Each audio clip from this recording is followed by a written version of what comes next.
अपना जो टॉपिक है ये अपन ले लेते हैं क्या, ये ले लिया अपन ने। नेक्स्ट जो है बहुत ही यूनिक सा टॉपिक है क्या, कि मोलरता व नॉर्मलता में संबंध।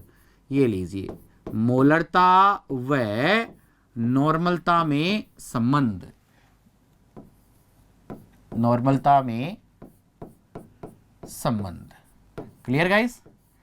देखिए गाइस, यहां पे मोलरता नॉर्मलता में संबंध अपन देख रहे हैं, ठीक है। रिलेशन, क्या रिलेशन है यहाँ पे देखिएगा गाइस, ठीक है।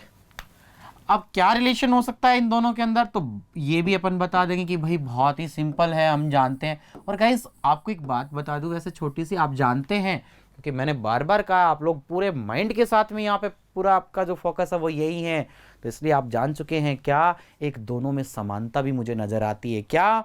याद करो, मोलरता ताप पर निर्भर करती है, नॉर्मलता भी ताप पर निर्भर करती है, क्योंकि दोनों के अंदर क्या आ रहा है, आयतन प्रयुक्त होता है। दोनों के फॉर्मूले में यहां पे क्या प्रयुक्त होता है, आयतन। और जहां आयतन आता है वो किस पर निर्भर करता है, ताप पर निर्भर करता है। जैसे जैसे अपन यहां पे ताप की वैल्यू बढ़ाएंगे, इनकी वैल्यू क्या होती है, कम होती है, क्योंकि आयतन जो है अपोन में था। इनके क्वेश्चंस के अंदर क्या था, बटे में दिया हुआ था आयतन, मतलब व्युत्क्रमानुपाती है, लेकिन निर्भर करता है ताप पर। ध्यान रखना, मोलरता और नॉर्मलता दोनों आपके पास में ताप पर निर्भर करती है, तो एक समानता हो गई। अपन बात कर रहे हैं संबंध के बारे में। ध्यान रखना, अपना जो है यहाँ पे क्या रिलेशन है बिटवीन द रिलेशन, किसमें, मोलैरिटी और नॉर्मलिटी में क्या रिलेशन होगा गाइज, देखिएगा। अपन जानते हैं गाइज क्या, कि नॉर्मलता एन, नॉर्मलता इक्वल टू आपके पास में होता है small w upon small m। एक बार मैं अभी अभी आपको बताया था, फिर भी मैं याद दिला दूं आपको, 1000 डिवाइड बाय v ml। बहुत आसान है गाइज, बिल्कुल भी नहीं रटना, समझना है, और समझ में आए तो ही अपन आगे बढ़ेंगे। क्लियर है? हाँ, देखिए यहां पे H आयन, और ये आपके पास में नंबर ऑफ OH आयन और ऑक्सीकरण अंक। क्लियर है? Very good. अब देखिए गाइस, यहां पे बात करें तो इनकी की टर्म के बारे में भी आपको पता है कि भाई यहां पे W क्या है, और आपके पास में स्मॉल m जो दिया हुआ है वो क्या है, ये सब यहां पे आपको दिया हुआ है, और सारी बातों के बारे में आप लोग जानते भी हो। क्लियर? देखिए फिर भी मैं एक बार आपको बताना चाहूंगा, ये लो, कईयों का ध्यान इधर उधर हो जाता है ना बीच में। हाँ, घर पे बैठे हो भाई, स्क्रीन, मोबाइल स्क्रीन पे टैब लेके, लैपी लेके बैठे होंगे, हाँ, कुछ ना कुछ खा रहे होंगे साथ में, है ना। आप लोगों को बड़ा मजा आ रहा होगा यार घर पे। तो देखिए यहाँ पे ये ले लिया, नॉर्मलता है, किसी का ध्यान इधर उधर हो जाता है 1 मिनट में ही, मोबाइल पे लगे हुए ना, नॉर्मलता। और ये आपके पास में क्या है, ये आपका विलय का भार, ये हो गया जी, लो आपके पास में विलय का भार। और ये देखिए आपके पास में क्या हो गया, विलय का अणुभार, ये लो जी विलय का अणुभार। ओके, और देखिए गाइस, विलय का अणुभार आपके पास में हो गया, और ये आपके पास में हो गया विलयन का आयतन। ये लो जी, ये आपके विलयन का आयतन। रेडी? क्लियर? विलयन का आयतन। ओके गाइस, अब देखिए गाइस, अब देखना, अगर आपको थोड़ा सा एक फॉर्मूला दिमाग में आ रहा होगा इस क्या, कि मोलैरिटी, जो मोलरता थी, मोलरता जो इस क्वेश्चन में अप्लाई करी, देखो ये आपके पास मोलरता से रिलेटेड, कि क्या फॉर्मूला था आपके पास में मोलरता का, m equals to small w into upon m into 1000 upon v ml। ये आपके पास में क्या थी भाई, मोलरता। गाइस याद है ना आपको, ये ध्यान है ना, ये आपकी मोलरता थी। क्या थी? मोलरता, राइट। तो देखिए ये जो फॉर्मूला है इतना इतना, ये आपको यहां 100% नजर आ रहा होगा, नजर आ रहा है ना। देखिए ये नजर आ रहा है, देखिए आपको बता दूं कहां पे गाइस, देखिए आपको दिखेगा यहां पे बिल्कुल, कि ये जो इतनी इतनी बातें हैं यहां पे, ये जो इधर की तरफ देखिए गाइस, ये जो है इतना इतना जो आपको नजर आ रहा है, ये आपका पॉइंट क्या है, मोलरता। तो ये जो है गाइस देखिएगा, ये आपके पास में हो गया मोलरता, ये आपकी मोलरता हो गई, जो कैपिटल M से प्रदर्शित कर सकते हैं ना इसको, कैपिटल M से। क्लियर? तो देखिएगा गाइस, यहां क्या लिख देंगे, क्या रिलेशन हो जाएगा अपने पास में, रिलेशन देखिए कितना, यहां पे अपन किस तरह से रिलेशन को यहां पे प्रदर्शित करेंगे, ये अपन लिख सकते हैं n इक्वल टू, देखिए क्या लिखेंगे, n इक्वल टू, आपके पास रिलेशन हो जाएगा n equals to n equals to, ये देखिएगा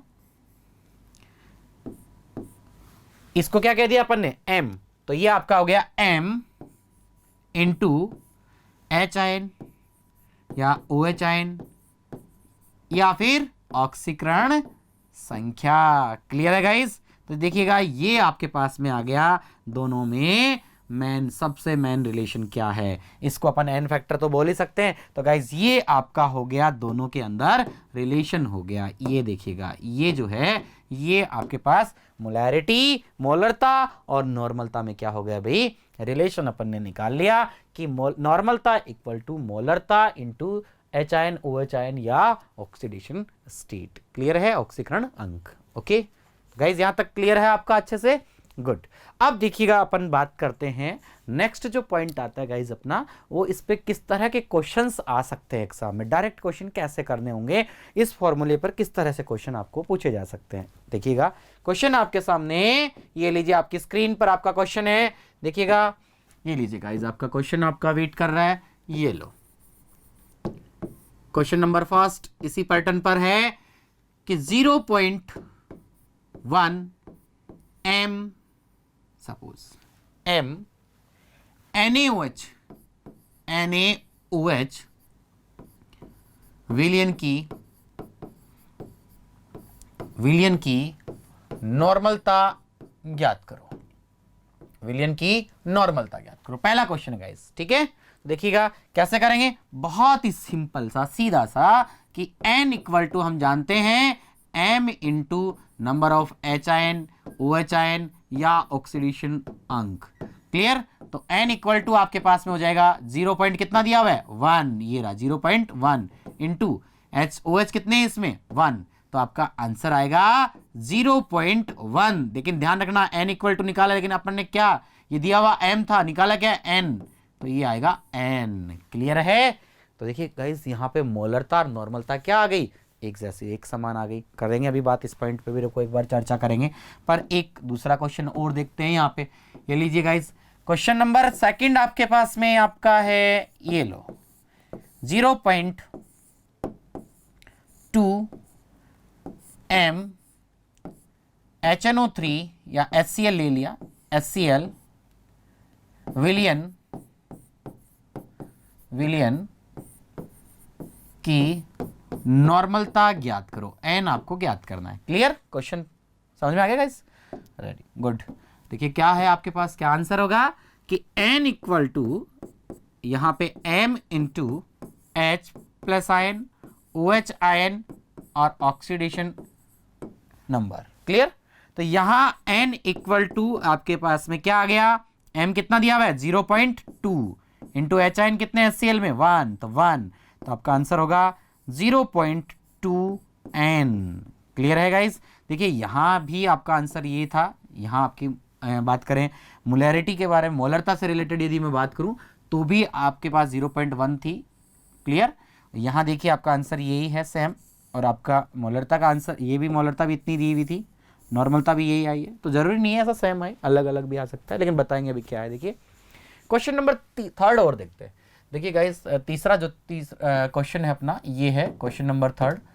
क्या है देखिए, अपन ने यहाँ पे ले लिया क्या, ये लीजिए आपके पास में ये अपना क्वेश्चन है। तीसरा जो थर्ड क्वेश्चन रहेगा वो है 0.3 m HNO3 ले लें या NaOH ले लेते हैं, कुछ भी जो भी आपको लेना चाहिए। ठीक है, तो HNO3 ले लिया अपन ने, ये लीजिए, या NaOH ले लेते हैं। अभी एसिड्स का देख लिया, NaOH के बारे में अपन बात, NaOH का भी ले चुके हैं क्वेश्चन। ओके गाइस, तो HNO3 ले लेता हूँ, ये ले लिया मैंने यहाँ पे HNO3 विलियन की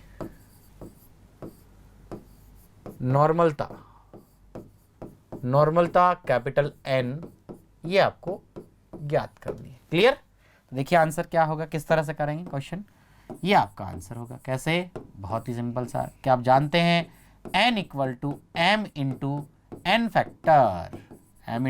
फैक्टर। देखिए मैंने कई बार बताया आपको गाइस क्या, कि ये देखिए दोस्तों, आप ये जो आपके पास में है इसी को n फैक्टर बोलते हैं, हैं? तो देखिएगा यहाँ आपके पास में क्या हो जाएगा, आपके पास हो जाएगा कि n इक्वल्स टू 0.3 और HNO3 में कितने H आयन है, एक, तो आपके पास इक्वल्स टू आ जाएगा 0.3n, राइट। देखिए गाइस, यहां भी आप लोग देख रहे हैं कि आपके पास नॉर्मलता 0.3 है, जबकि आपकी मोलरता भी क्या थी, 0.3। तो गाइस यहाँ पे बहुत ही इंपॉर्टेंट अपन एक बात बोल सकते हैं क्या, कि जिन विलियनों के लिए, ऐसे विलियन जिनके लिए H आयन की संख्या 1 होती है, ऐसे विलियन जिनके लिए OH आयन की संख्या 1 होती है, OH आयन का मान 1 हो, ऐसे विलियन जिनके लिए H की संख्या कितनी है आपके पास में, 1, H कितने हैं, 1, 1 हो, यानी ऐसे विलियन जिनके लिए H आयन, OH आयन या ऑक्सीकरण अंक जो आपके पास में है, इनकी वैल्यू, इनका मान 1 हो, जिसके लिए n फैक्टर की वैल्यू 1 हो।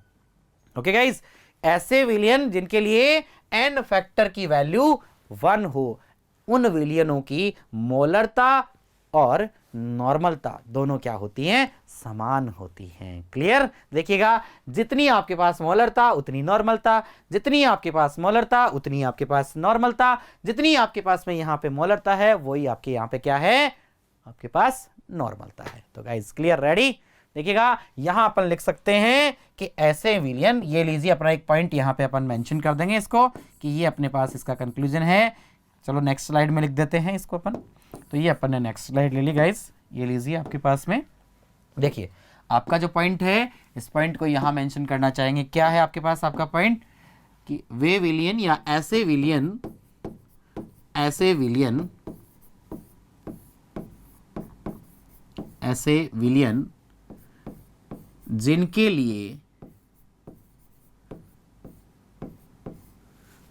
जिनके लिए n फैक्टर का मान, n फैक्टर से रिलेट क्या है यहाँ पे मीन मेरा, देखिए गाइस एक बार देख लीजिए, एक बार फिर से मैं यहाँ पे मेंशन कर देता हूँ उस पॉइंट को भी, जिससे आपको ध्यान रहे। नंबर ऑफ H आयन की बात कर रहा हूँ या OH आयन की बात कर रहा हूँ या ऑक्सीडेशन स्टेट, इसके बारे में बात कर रहे हैं, ऑक्सीकरण अंक के बारे में बात कर रहे हैं।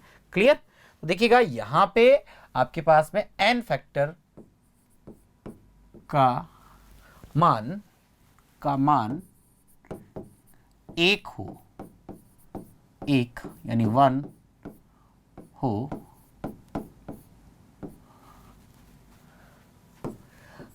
उनकी मोलरता व नॉर्मलता दोनों समान होती है। मोलरता व नॉर्मलता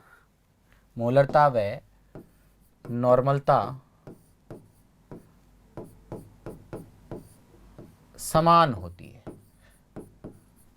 ओके, क्लियर। देखिए गाइस, तो यहां अपन ने मोलरता नॉर्मलता समान होती है लिख दिया है, और देखिए इस पे अपन ने क्वेश्चन भी देख लिए हैं, इस फॉर्मूले से रिलेटेड जो क्वेश्चन अपने पास में बन सकते थे, ये क्वेश्चन भी अपन ने देख लिए हैं कि ये आपके पास में इसी बेसिस पे निकलने वाले सारे क्वेश्चन थे, इसी फॉर्मूले से होने वाले क्वेश्चन थे। क्लियर। अब देखिए गाइस, यहाँ पे क्वेश्चन ये अपन ने देख लिया, H आयन से रिलेटेड वो रहा, ये H आयन से रिलेटेड था, OH आयन का भी अपन ने देख लिया। अब एक क्वेश्चन अपन OS ऑक्सीडेशन स्टेट से भी देख लेते हैं। बहुत सारे बच्चे कह रहे हैं सर OS के लिए भी क्वेश्चन हो जाए, क्यों नहीं, ये लो, जितना क्वेश्चन आप करना चाहेंगे आपके लिए तैयार है भाई, क्वेश्चन जितने आप देखना चाहेंगे उतने क्वेश्चन आपके लिए तैयार होंगे। देखिए ये लीजिए क्वेश्चन है आपके पास में, क्या देखिएगा, क्वेश्चन है ये आपके पास में 4th नंबर का क्वेश्चन है। देखिएगा इसी से फॉर्मूले से रिलेटेड, क्या कि 0.3 m Na2CO3 विलियन की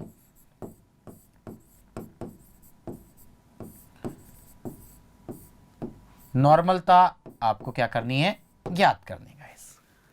क्लियर, देखिए सिंपल सा क्या करना है, देखिए वही फॉर्मूला अपने पास, n equal to m into H ion, OH ion, ये भी नहीं है, H भी नहीं है Na2CO3 में, OH भी नहीं है, लेकिन ऑक्सीडेशन अंक यहाँ पे OS ले सकते हैं। यहाँ पे देखिएगा गाइस, यहाँ अपन ने ले लिया ये अपना फॉर्मूला, अपन ने यहाँ अप्लाई किया, और ये लीजिए आपके पास n इक्वल टू 0.3 इंटू आपके पास में देखिएगा Na2CO3। गाइस देखिए यहाँ पे आप जानते हैं कि ये जो आपके पास Na2CO3 है, इसमें इस तरह से आपको पता है Na2CO3, CO3 पर कितना चार्ज होता है -2, इसका उल्टा इस पे आएगा, आपको पता है कितना हो जाएगा +2। तो यहां देखा अपन ने इसके अंदर कि आपके पास जो n फैक्टर है वो कितना आ रहा है 2 और 2। अब गाइज यहां ध्यान रखना ये n फैक्टर आपका 2 है, और ये भी ध्यान रखना, बहुत सारे बच्चे कहते हैं सर ये अलग अलग इस तरह से हो जाए, तो ध्यान रखना ये इक्वल में ही आएगा। इस तरह से आपके पास में कंपाउंड या वेरिएंस होंगे जहां आपको ऐसी प्रॉब्लम नहीं आने वाली है। ओके, तो देखिएगा यहां आपके पास में आ गया क्या, ये लीजिए क्या लिख देंगे अपन, यहाँ पे कितने हैं, इसमें 2 है, वैलेंसी फैक्टर कितना आ रहा है 2, तो ये ओनली आपको 2 लिखना है। वैलेंसी फैक्टर में n फैक्टर में कितना लिखना है 2, तो n इक्वल टू आपके पास में आ गया 0.6n। क्लियर? तो गाइज ये क्वेश्चन भी आपका हो चुका है OS से रिलेटेड। क्लियर है? कर सकते हैं आप। देखिए कितने इजी क्वेश्चंस हैं और आप कर लेंगे बहुत अच्छे से। गुड। अब देखिए एक क्वेश्चन और दे देता हूं गाइस, एक क्वेश्चन और छोटा सा लास्ट आपके लिए क्वेश्चन और है। देखिए क्या है क्वेश्चन आपका, ये लीजिए एक क्वेश्चन है आपके पास में 0 पॉइंट, ये लीजिए, ये आपको करना है गाइस, ध्यान रखना, फटाफट आंसर आना चाहिए। इधर मैं क्वेश्चन कंप्लीट करता हूं, उधर से मुझे स्क्रीन पे आपके कमेंट सेक्शन में आपका आंसर नजर आना चाहिए मुझे। क्लियर? ओके, तो देखिए गाइस ये आपके पास में है 0.2m H2SO4। क्लियर? विलियन की नॉर्मलता, विलियन की नॉर्मलता ज्ञात करो। ये आपके पास में आ गया, विलियन की नॉर्मलता आपको क्या करनी है, ज्ञात करनी है। कीजिए तो। ओके, ठीक है, कीजिए तो गाइस, कीजिएगा फटाफट। देखिए क्या करेंगे आप, n equals to m into number of HIN, OHIN या ऑक्सीडेशन स्टेट, दैट मीन्स आपके पास में आ गया n फैक्टर। क्लियर? आप जानते हैं H2SO4 में HIN की संख्या कितनी है 2, यानी आपका n फैक्टर जो है यहां कितना रहेगा 2 रहेगा। क्लियर? तो देखिए n इक्वल्स टू आपको दिया हुआ है 0.2 इंटू आपके पास 2, यानी आपके पास में आ जाएगा 0.4n। राइट? क्लियर है गाइस? देखिए ये क्वेश्चन भी आपने कर लिया, बहुत ही सिंपल से क्वेश्चंस थे, आप कर सकते हैं क्योंकि आपने प्रैक्टिस की है इसलिए सिंपल लग रहे हैं गाइस, है ना। क्वेश्चन सब एक जैसे होते हैं, मैंने बार बार कहा, आप लोगों की मेहनत पे डिपेंड करता है, ये आप लोगों की मेहनत है कि आपको ये क्वेश्चंस इजी लग रहे हैं, ठीक है ना। क्योंकि जितना हम मेहनत कर रहे हैं मैं जानता हूं, क्योंकि एक टीचर जितनी मेहनत करता है स्टूडेंट उससे 5 टाइम ज़्यादा मेहनत करता है, 5 गुना ज़्यादा मेहनत करता है। ओके, हाँ, आप लोगों की मेहनत को मैं समझता हूँ, हाँ समझ रहा हूँ भाई, तुम्हारी भावनाओं को, चिंता मत करो। हाँ देखिएगा इधर दोस्तों, अपन बात करें नेक्स्ट क्वेश्चन, एक और ले लेते हैं यार, एक क्वेश्चन और देख लो, कोई बात नहीं। सर क्या क्वेश्चन, देखिएगा ये क्वेश्चन भी आपका इंतजार कर रहा है काफ़ी देर से। देखिए स्क्रीन पर है आपके क्वेश्चन, आपके क्या है कि 0.4 n, गाइज इस बार n है, n। चलो इसी क्वेश्चन को थोड़ा सा घुमाते हैं। H2SO4 यही ले लिया मैंने, सेम, ठीक है, विलियन की, गाइज इस बार आपको ध्यान रखना, ये ध्यान रखना है पॉइंट क्या, कि मैंने इस बार n लिया है, n। विलियन की मोलरता, यहां आपको पूछा गया था क्या, नॉर्मलता, अब मैं पूछ रहा हूं मोलरता, मोलरता, ठीक है, मोलरता आपको ज्ञात करनी, ये m है मोलरता, ये आपको ज्ञात करनी है। क्लियर? देखिए गाइस क्या करेंगे, n इक्वल टू, आपके पास फॉर्मूला आपके पास में है m इंटू क्या होता है HIN, OHIN या ऑक्सीडेशन स्टेट। क्लियर? देखिए क्या करेंगे आप यहां पे, ये लीजिएगा, ये आपके पास में आपका देखिएगा n आपको दिया हुआ है कितना 0.4, यहां रख देंगे 0.4, m आपसे पूछा गया है इस बार। क्लियर? और इनटू कितने हैं आपके पास में, कितने गाइस, HIN कितने हैं 2, तो ये लो इस 2 को इसके अपॉन में लेके आ जाएंगे अपन। ओके, तो देखिएगा आपके पास जो आपका आंसर होगा, क्या आंसर होगा अपने पास पे, ये लीजिए गाइस, ये आपके पास में देखिएगा अपने पास आ रहा है कि 0. क्या लिखा अपन ने 4 equals to m into two, ये लिखा हुआ है गाइस, देखिए ये रहा यहाँ पे। ओके 0.4 m इंटू टू, तो ये आपके पास 0.4 m इंटू टू। तो देखिएगा m इक्वल्स टू आपके पास में क्या हो जाएगा 0.4, और ये अपॉन में आ गया डिवाइड बाय 2। तो ये देखिएगा आपके पास में आंसर क्या आएगा, m इक्वल टू आपके पास में आ जाएगा गाइस कितना 0.2। क्लियर है, ये आपके पास 0.2 आ गया। ओके तो देखिएगा गाइस इस तरह से ये क्वेश्चन था, इसी को घुमाया अपन ने। 0.2 m थी तो आपके पास नॉर्मेलिटी कितनी आई थी 0.4। अब 0.4 नॉर्मेलिटी लिए, नॉर्मलता लिए, तो मोलरता कितनी आएगी 0.2। तो ये आपके पास में आपका आंसर है, देखिएगा 0.2। क्लियर है। ओके तो देखिए गाइस यहां तक आप लोगों ने सुना। आज का जो अपन ने यहाँ पे देखा है, दोनों नॉर्मलता पे क्वेश्चन कर लिए, नॉर्मलता मोलरता में अपन ने रिलेशन देख लिया, इन दोनों पे भी अपन ने क्या कर लिए, क्वेश्चंस कर लिए हैं। क्लियर है। अब अपना जो नेक्स्ट पॉइंट आता है थर्ड, वो अपने पास में आता है किससे रिलेटेड है गाइस, फॉर्मलता से। तीसरी इकाई अपन देखने वाले हैं, कौन सी, फॉर्मलता। देखिए गाइस यहां पे मैं आपको बता दूं कि जो फॉर्मलता है अभी 12th क्लास के सिलेबस में उस इकाई के बारे में नहीं बताया गया है। मैंने कहा था मोलरता आप चेक करेंगे स्टार्टिंग में नहीं, लेकिन क्वेश्चन पीछे दिए हुए हैं। नॉर्मलता आपको जरूरत पड़ेगी बहुत सारे क्वेश्चंस के अंदर, इसलिए बता दिए अपन ने, लेकिन फॉर्मलता वहां पे बिल्कुल भी अभी नहीं दी गई है, 11th में ही जोड़ दिया गया था, अभी इसको 12th से हटाया गया है आरबीएसई बोर्ड से। लेकिन ध्यान रखिए एक परिभाषा यार अपन देख लेंगे, कहीं ना कहीं काम ही आएंगी चीजें, तो एक थोड़ा सा इंट्रोडक्शन उसका देख लेते हैं, उसके बाद अपन नेक्स्ट जो आपकी यूनिट है मोलरता वगैरह उस पे आ जाएंगे। क्लियर। तो देखिए नेक्स्ट जो अपना पॉइंट है ये आपके पास में आपका है नेक्स्ट क्या, कि अपन ने ले लिया यहां पे फॉर्मलता से रिलेटेड। तो देखिए गाइज ये आपके पास में है फॉर्मलता, थर्ड तीसरी यूनिट है फॉर्मलता। ये लीजिए आपके पास में आ गई फॉर्मलता। क्लियर। देखिए क्या होती है आपके पास फॉर्मलता, क्या होती है, कैपिटल एफ से रिप्रेजेंट कर रहे हैं।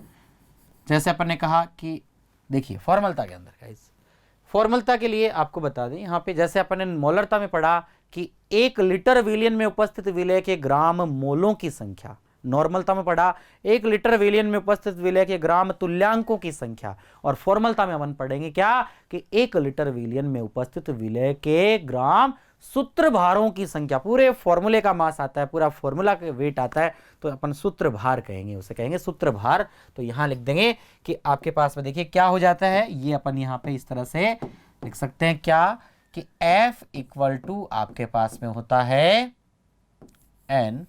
ओके और ये आपके पास में है ग्राम सूत्र भार।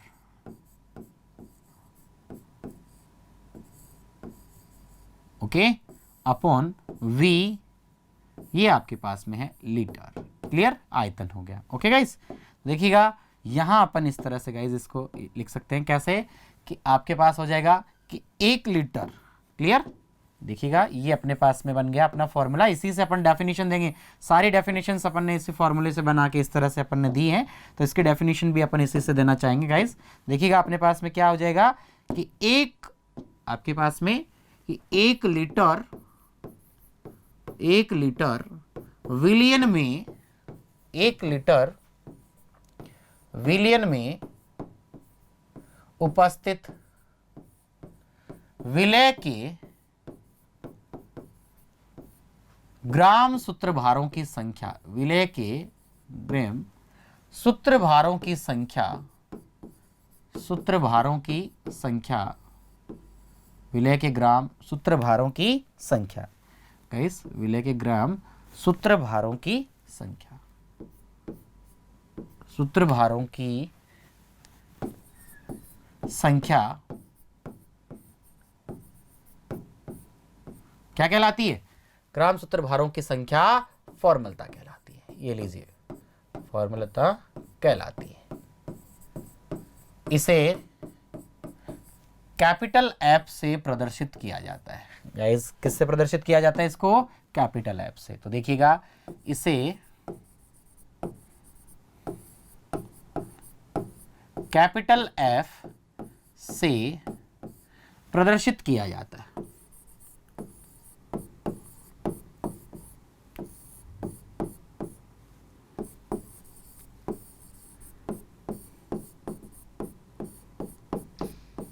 Okay clear. इसे कैपिटल एफ से प्रदर्शित किया जाता है। ओके, तो गाइज ये अपने पास में फॉर्मूला था। देखिए अब आप कहेंगे सर पूरे सूत्र का भार कैसे, देखिएगा मैं आपको बता दूं, कई बार आपने देखा डॉट इतना H2 इस तरह से जो आपके पास क्रिस्टलाइन जल होता है वो लिखा होता है डॉट लगा के, कि जैसे बहुत सारे जैसे CuSO4.5H2 लिखा होता है ऐसे, तो इसमें कंप्लीट पूरे सूत्र का भार आता है। ठीक है, और एक बात ध्यान रखना गाइज, क्या कि इसमें अपन एक सबसे मेन इंपॉर्टेंट बात ध्यान में रखेंगे, कुछ आपके पास में यौगिक ऐसे विलयन ऐसे होते हैं जो डाइमर बनाने की प्रवृत्ति रखते हैं, द्विलक बनाते हैं, डाइमर द्विलक बनाने की प्रवृत्ति। जैसे मैं बात करूं एसिटिक एसिड के लिए, ठीक है, जो आपका एसिटिक एसिड है, जो आपके पास में एथेनोइक जो अम्ल होता है, एसिटिक जो अम्ल होता है वो क्या करता है, द्विलक बनाने की प्रवृत्ति रखता है, ध्यान है आपको। तो वहां उसका रियल वास्तविक जो अणुभार है वो कितना होता है, 60 होता है। CH3COOH CH3COOH इसका फॉर्मूला है, तो उसका अणुभार कितना आता है आपके पास में, 60 आता है। लेकिन यहां अपन फॉर्मलता के केस में बात करेंगे तो पूरे सूत्र का भार आएगा, और वो डाइमर बना लेता है, द्विलक बना लेता है, उस समय वहां हो जाएगा उसका दुगना, वहां पे द्विलक बना लिया, दो अणु जुड़ गए आपस में, हाइड्रोजन बॉन्डिंग होती है। कैसे होती है अपन बताएंगे क्वेश्चन में, तो वो आपके पास में 120 आएगा वहां पे। क्लियर है? तो देखिए यहां आपको सिंपल सा वो क्वेश्चन में बात कर लेंगे गाइस, कोई बात नहीं, आप चिंता मत करो, एक क्वेश्चन ले लेंगे, एक क्वेश्चन यार क्या फर्क पड़ता है उससे, एक क्वेश्चन यहां भी देख लेंगे अपन। तो F = N ग्राम सूत्र भार अपॉन आपके पास में है V। क्लियर?